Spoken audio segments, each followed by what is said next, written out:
할렐루야. 네, 오늘도 이렇게 주일 2부 예배에 나오신 우리 성도님들, 또 각자의 처소에서 예배드리고 계신 모든 성도님들을 주님의 이름으로 환영하고 축복합니다. 이번 주 중에 사역들을 위해서 기도해 주세요. 네, 오늘 기도학교 산상기도회, 또 우리 노예 주일학교 연합회 찬양율동 대회, 하나님께 영광 올려드리고 또 그 안에서 많은 은혜 받는 시간 될 수 있도록 기도해 주시고요. 지난주 주일 오후부터 우리 점심 같이 먹을 수 있게 됐잖아요. 교회 식당 가서 식사도 하시고 우리 성도님들과 함께 교제 시간도 많이 가지셨으면 좋겠고요.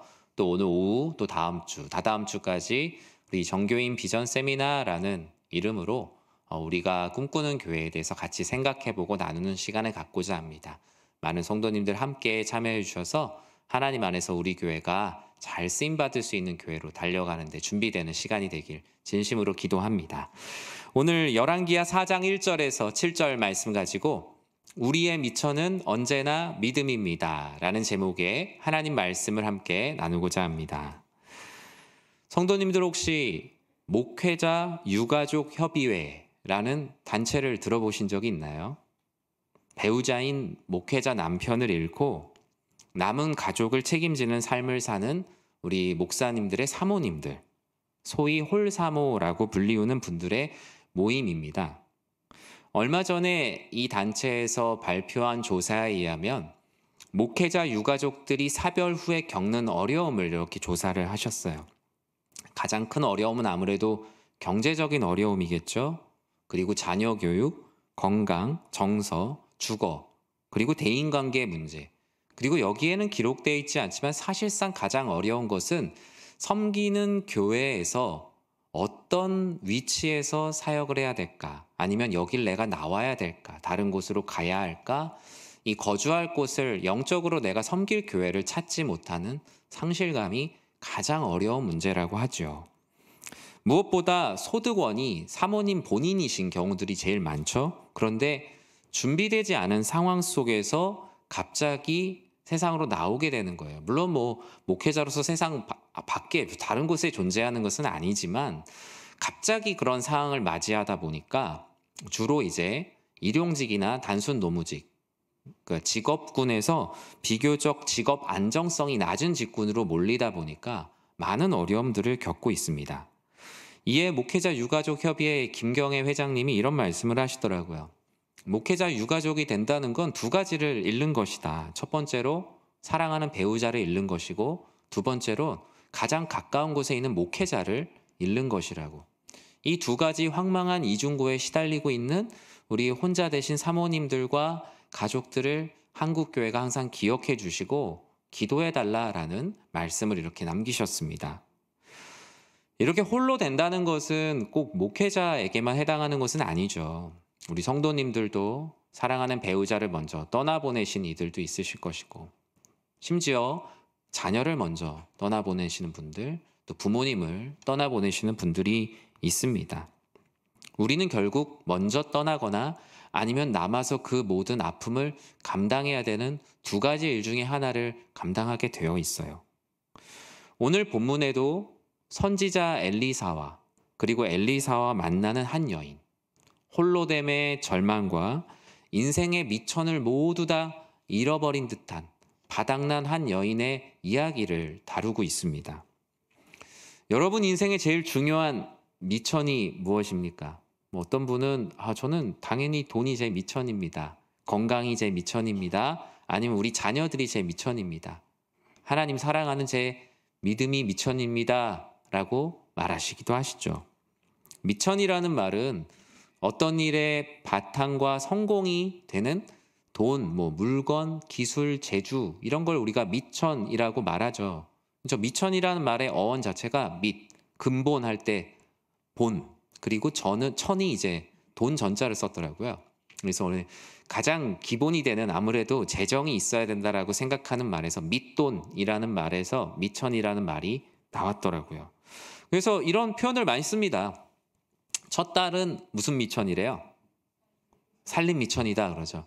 첫 딸이 제일 싫어하는 말이에요.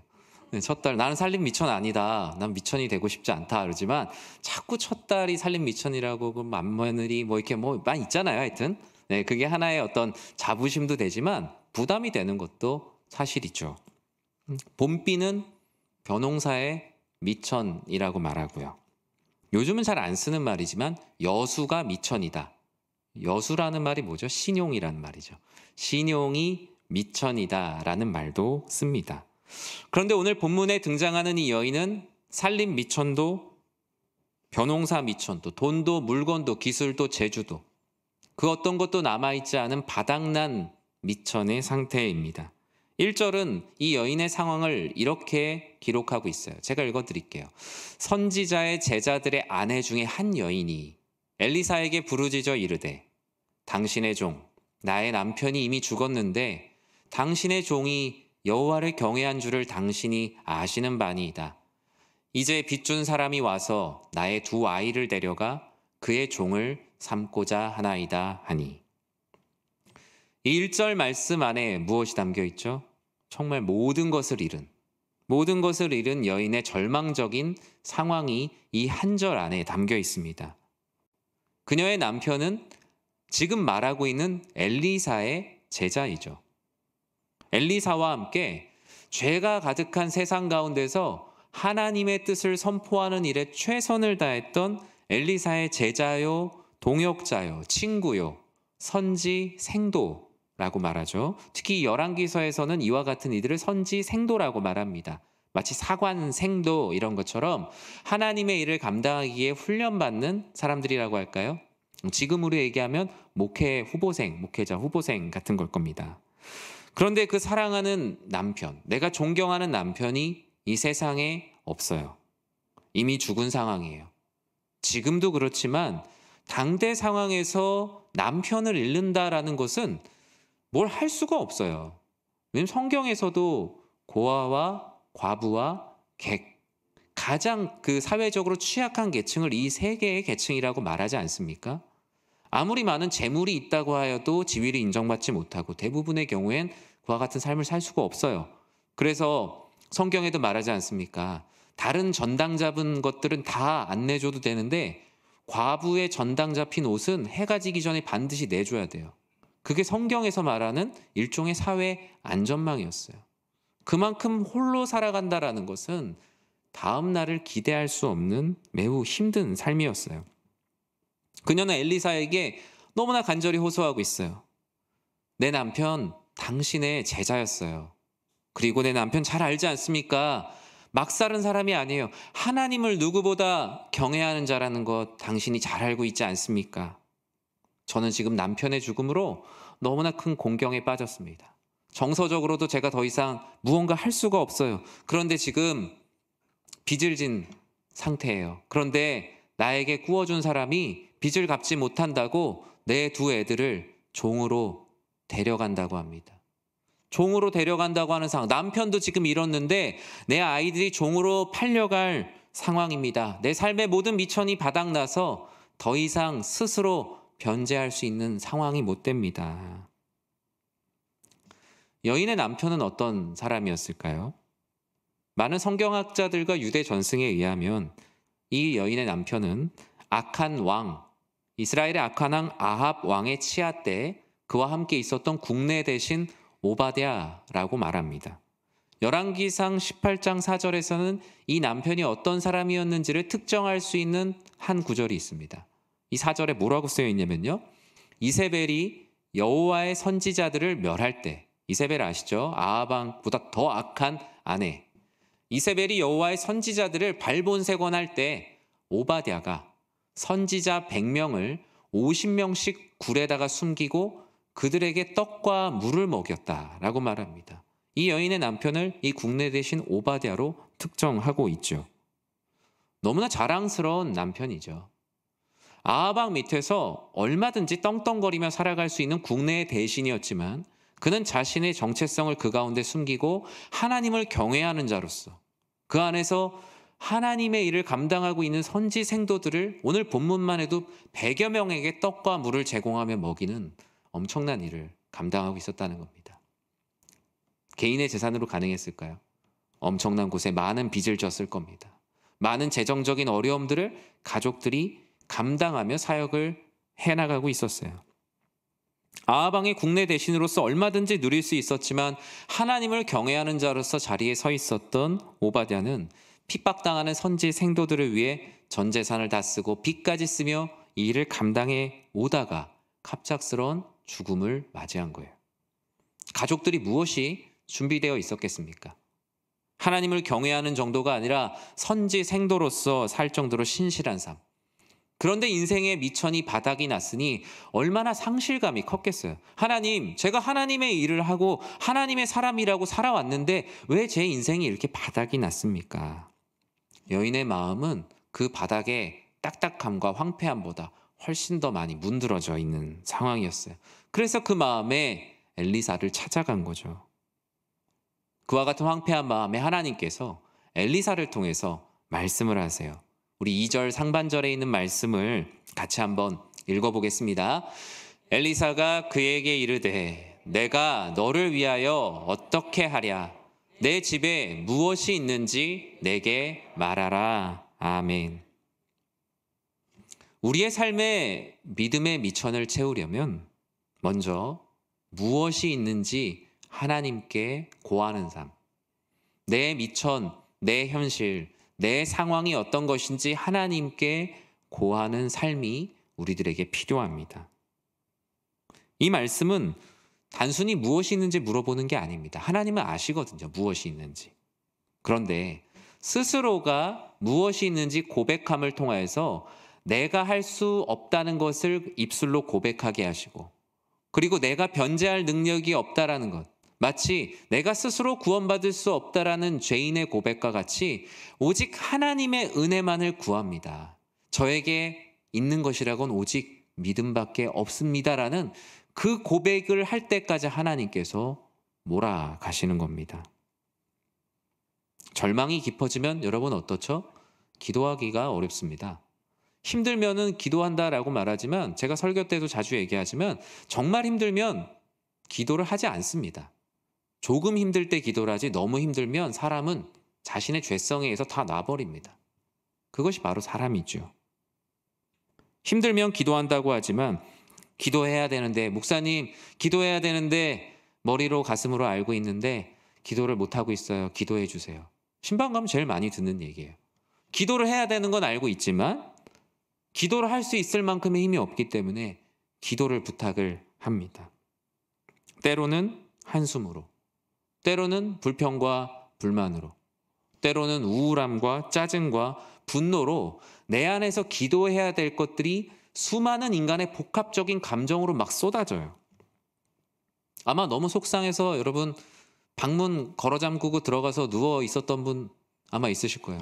자식들이 속상하게 해서 방문 탁 잠그고. 방문을 잠근다고 해결이 되나요? 방 밖에 있는 사람들만 다 불편합니다. 방문을 잠근다고 해결되지 않지만 그 가운데 누워 있으면서 고민하죠. 어떻게 내가 하지? 하지만 기도할 힘이 없어요. 오히려 계속 기도하지 않으니 하나님과의 관계도 점점 소원해지고 방 밖에 있는 사람과의 관계도 점점 소원해져요. 스스로 나올 수 없는 동굴 속으로 계속 깊이 들어갈 수밖에 없는 거예요. 하나님은 그런 여인을 불쌍히 여기시고 엘리사를 통해 그 동굴에서 그 여인을 말씀으로 꺼내기로 작정을 하셨어요. 뭐라고 말씀하시죠? 내가 너를 위해 어떻게 하면 좋겠니? 너의 집에 무엇이 있는지, 너의 미천이 어느 정도인지 나에게 말해라. 이 말은 무엇입니까? 기도하라는 거예요. 너의 삶에 있는 것으로 분노와 우울함과 여러 가지 많은 감정들을 표출하거나 방문만 걸어 잠그고 있지 말고 나에게 말해라. 너의 그 삶의 어려움을 나에게 말하라면서 변제할 능력이 없는 그 여인에게 하나님께서 동아줄을 내려주고 있어요. 하나님께서 하시는 개인의 회생 절차예요. 하나님이 감권적으로 목덜미를 붙들어서 딱 꺼내줄 수 있죠. 하지만 하나님께서는 일회적으로 이 사람을 구원하려고 하는 것이 아니라 영원히 살아갈 수 있도록 미천을 마련해 주셔야 됐어요. 그래서 하나님께서 내가 널 위해 어떻게 했으면 좋겠냐? 내가 가지고 있는 미천이 무엇인지 내게 빠짐없이 간구해라 라고 말씀하시죠. 용기를 내지 못하고 그의 삶 가운데 뒤로 숨어있던 여인이 이 엘리사를 통해서 주시는 하나님의 말씀을 통해서 담대함을 가지게 됐어요. 용기를 내었어요. 그래서 자신의 미천을 그대로 드러내요. 2절 하반절에 뭐라고 말하고 있죠? 같이 한번 읽어볼까요? 그가 이르되 계집종의 집에 기름 한 그릇 외에는 아무것도 없나이다 하니. 여인의 미천입니다. 여인은 자신이 얼마나 지금 낮아져 있는지 자신을 계집종이라고 고백하고 있어요. 그리고 그 계집종에게 남아있는 미천으로 기름 한 그릇 말합니다. 한 항아리도 아니고 한 번 정도 쓸 수 있는 기름.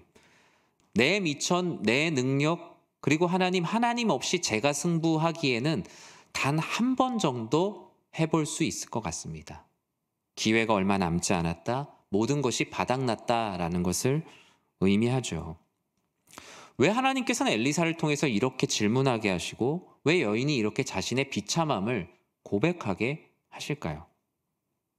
하나님께서는 하나님 앞에 항상 우리의 미천을 숨김없이 드러내기를 원하십니다. 사람들 앞에서는 없어도 있는 척하면서 살 수 있어요. 힘들어도 안 힘든 척하면서 살 수가 있습니다. 그런데 계속하면은 병듭니다. 목회를 해도 그렇더라고요.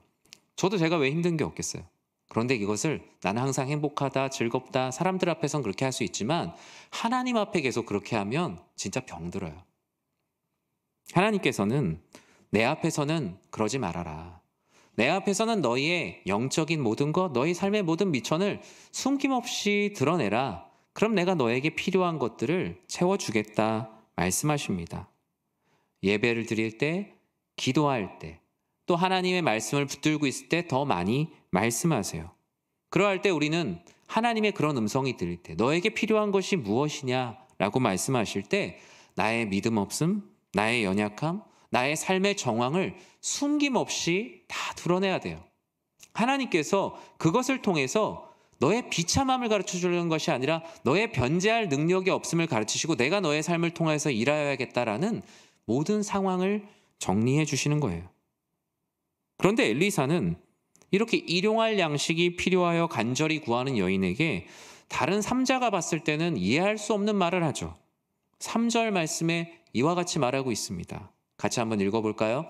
이르되 너는 밖에 나가서 모든 이웃에게 그릇을 빌리라. 빈 그릇을 빌리되 조금 빌리지 말고. 아멘. 오늘 본문을 통해서 우리의 믿음의 미천을 채우려면 빈 그릇을 빌려서 기름을 부으라. 하나님의 기이한 명령에 순종하라 라고 말씀하고 있어요. 사실 이 말씀을 들은 여인은 아마 황당하거나 내가 조롱받고 있다라고 생각할 겁니다. 지금 나에게 오늘 먹을 양식이 필요한데 지금 이웃들한테 가서 빈 그릇을 빌려다가 집에다가 갖다 놓으라는 말은 너무나 자존심이 상하고 내 사랑하는 남편이 이런 사람이랑 같이 일을 했었나? 나는 속상한 감정이 몰려올 수 있어요. 한때 내 남편의 선생님이었던 엘리사에게 도움을 구하니 이웃들에게 찾아가서 나의 이 가난함을 드러내야 된다라는 것. 순종하기가 참 어려운 거죠. 근데 이제 게다가 더 믿기 어려운 말을 4절에서 하고 있어요. 4절에 뭐라고 말합니까? 너는 내 두 아들과 함께 들어가서, 너 혼자도 아니고 함께 들어가서 문을 닫아라. 집에 가서. 그리고 모든 그릇에다가 기름을 부어서 차는 대로 옮겨 놓으라.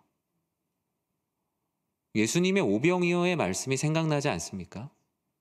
우리 지금 몇 명 아이들 도시락 하나밖에 없는데 이걸 어떻게 합니까? 망신당할 겁니다. 여인도 마찬가지였죠.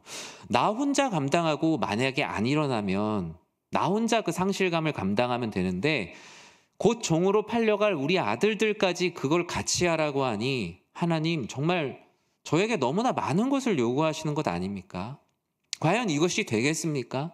그의 마음에 막 불신이 올라올 수밖에 없어요. 당장 입에서 엘리사와의 하는 모든 대화를 끝내고 등 돌려 돌아오고 싶은 마음이 가득했을 거예요. 제3자가 본다면 어떻게 저런 말을 할 수 있냐라고 생각할 수 있어요. 하지만 엘리사와 그녀의 사이에는 하나님을 향한 믿음이 있습니다.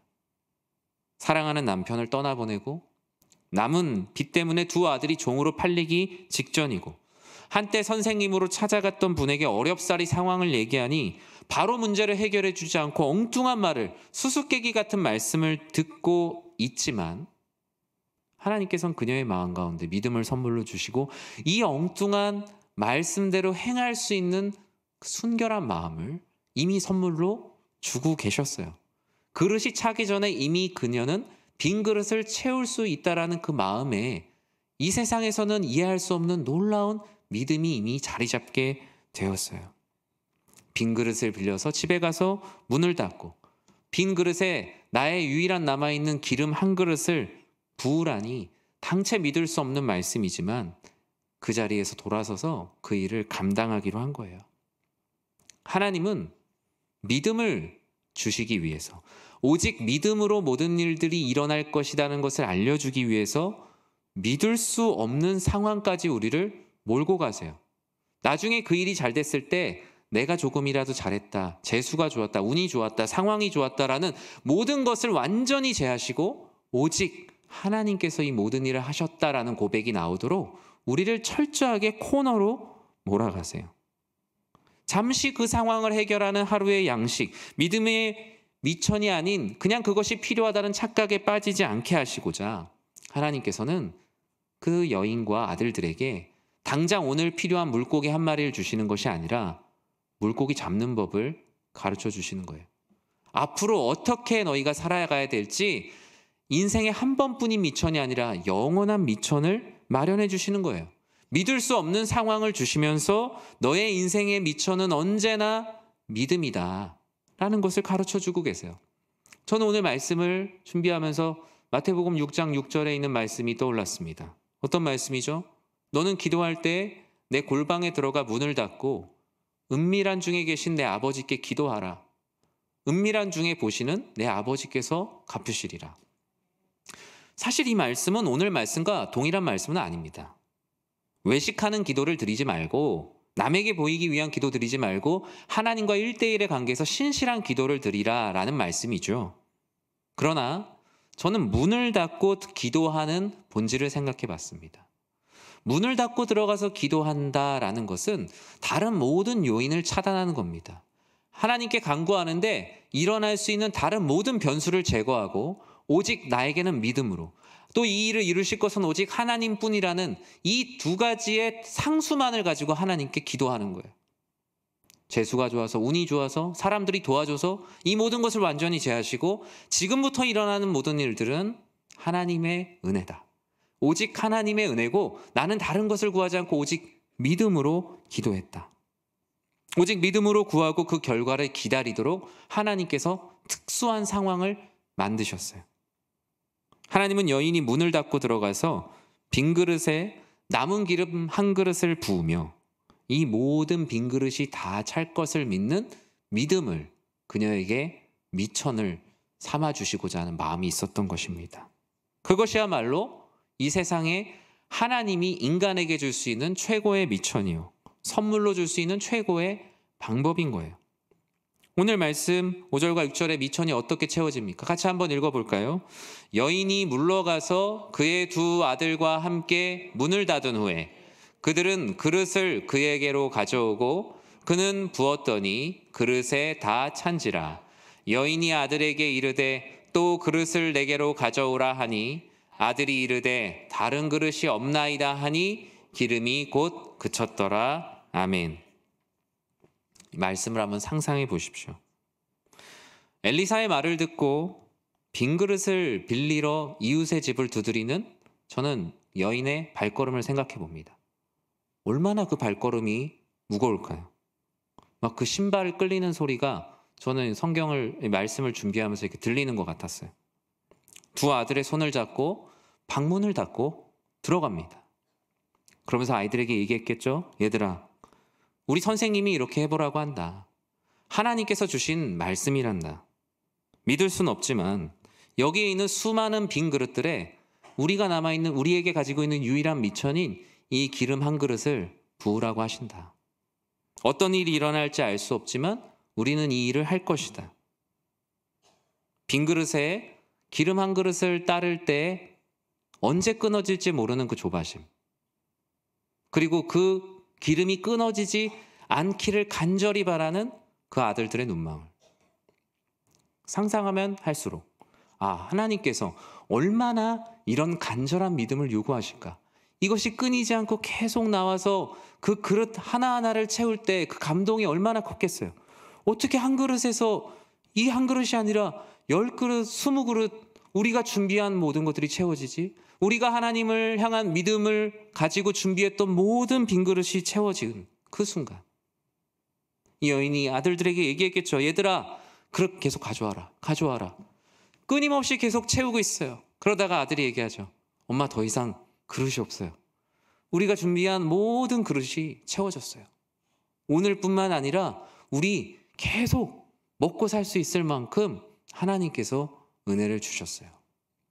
이것은 하나님께서 한 여인에게만 말씀하신 것이 아니라 그 가정을 살리시고 정말 그 기름이 차오르는 것처럼 그 가족들, 그 남아있는 유가족들의 마음 가운데 하나님께서 주시는 놀라운 사랑이 함께 그 그릇에 채워지고 있었다는 것입니다. 말씀을 맺습니다. 말씀의 결론은 너무 간단해요. 우리의 미천은 언제나 믿음입니다. 절망적일 때도, 슬플 때도, 기쁠 때도, 막막할 때도. 이 세상을 살아갈 때 우리의 유일한 미천은 믿음이라는 것을 절대로 잊지 마세요. 경제적으로 어려우면요, 돈이 하나님보다 커 보입니다. 당장 돈 버는 것, 그 미천을 마련하는 게 하나님께 예배드리는 것 그렇게 중요하게 느껴지지 않게 돼요. 그걸 빨리 마련해야 내가 장사도 하고 모두 할 수 있을 거라고 생각이 됩니다. 그게 사람의 죄성이고 연약함이에요. 건강으로 힘들어할 때 건강 잘 챙기는 것이 하나님보다 더 크게 느껴지죠. 그게 사람의 한계입니다. 때로는 무기력감과 신앙의 게으름에 빠져서 미천이 바닥난지도 모르고 나의 주머니에 돈 많이 있다고 막 다니는 거예요. 사실상은 빈 주머니인데 그것도 모르고 우리가 세상에서 방황하며 살아갈 때가 있죠. 나에게 재물과 건강과 많은 것이 다 주어져서 남들보다 많은 것을 가지고 있다고 생각하면서 떵떵거리며 살고 있는데 하나님 앞에서 주머니에 손을 넣어서 꺼내보니까 하나님 앞에 드릴 건 하나도 없는 빈털터리와 같은 영적인 상황도 경험할 수도 있죠.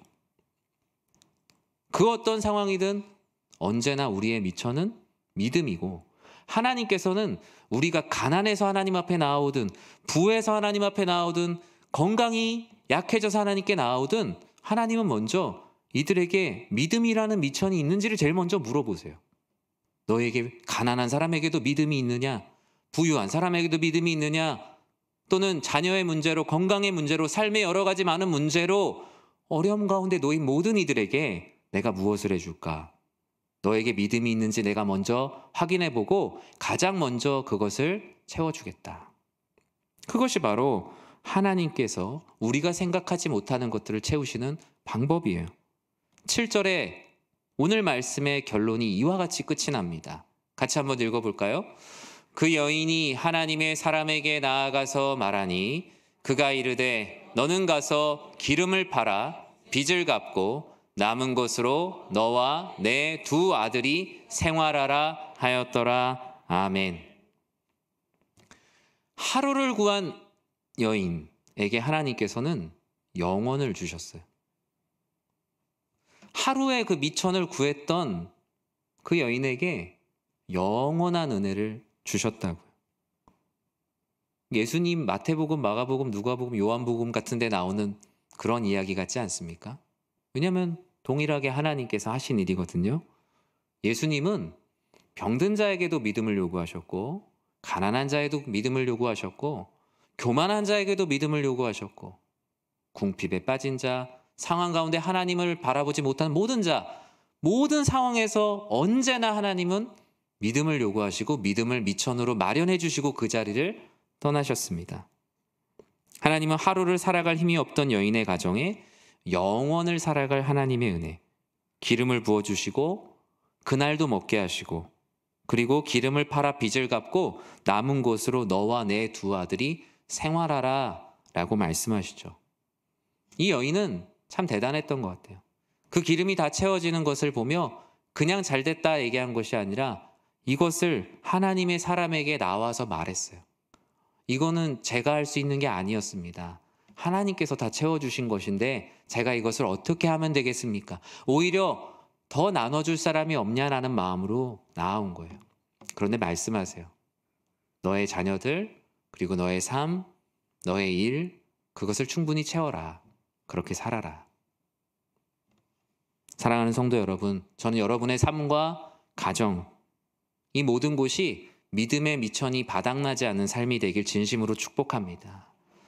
교회도 마찬가지예요. 교회의 미천이 뭡니까, 여러분? 교회의 미천이 뭐예요? 교회의 미천 어떤 분들은 성도의 숫자라고 생각해요. 미천이 없어서 신앙생활 못하는 거 아닙니다. 예전보다 미천이 줄어들었다고 우울해할 필요도 없어요. 하나님은 우리들에게 아마 말씀하시고 이렇게 얘기하실 거예요. 성도님들 뭐 많이 줄었다고 걱정하냐? 나는 너희들에게 늘 믿음을 요구한다. 하나님께서 아마 그렇게 말씀하실 거예요. 모든 것이 그렇습니다. 하나님께서는 모든 순간 믿음을 요구하세요. 가정도 마찬가지죠. 경제적으로 어려워지고 또 요즘 고물가 시대, 또 취업하기 어려운 시대, 여러 가지 많은 어려운 상황 속에서 하나님께서 말씀하세요. 나는 언제든 너희들에게 믿음을 요구하는데 그것은 너희들에게 가혹한 것이 아니라 내가 너희에게 베풀 수 있는 최고요, 최선의 선물이다. 저는 우리 사랑하는 성도님들의 삶과 가정, 여러분이 속한 모든 곳에 하나님께서 마련해 주시는 믿음의 미천을 가지고 세상을 살아가는 축복의 성도님들 되시길 주님의 이름으로 간절히 축원합니다. 기도하겠습니다. 사랑의 하나님, 우리의 미천은 언제나 믿음입니다. 우리가 가난하거나 부할 때나 답답하거나 마음이 힘들거나 우울하거나 슬플 때나 모든 순간 하나님께서는 우리의 필요는 다를지 모르겠지만 하나님께서 우리를 보실 때 주실 수 있는 최선은 언제나 믿음입니다. 주님, 우리의 삶에 미천이 바닥났다고 여겨질 때 늘 믿음을 구하게 하여 주시옵소서. 하나님께서 우리가 가지는 모든 가능성을 제한하고 문을 닫고 오직 하나님께서 일하심을 기대할 때 우리의 인생의 모든 빈 그릇을 채워주시리라 믿사오니 주여 우리와 함께 하시고 그와 같은 은혜의 삶을 살아내게 하여 주시옵소서. 예수님의 이름으로 기도드립니다. 아멘.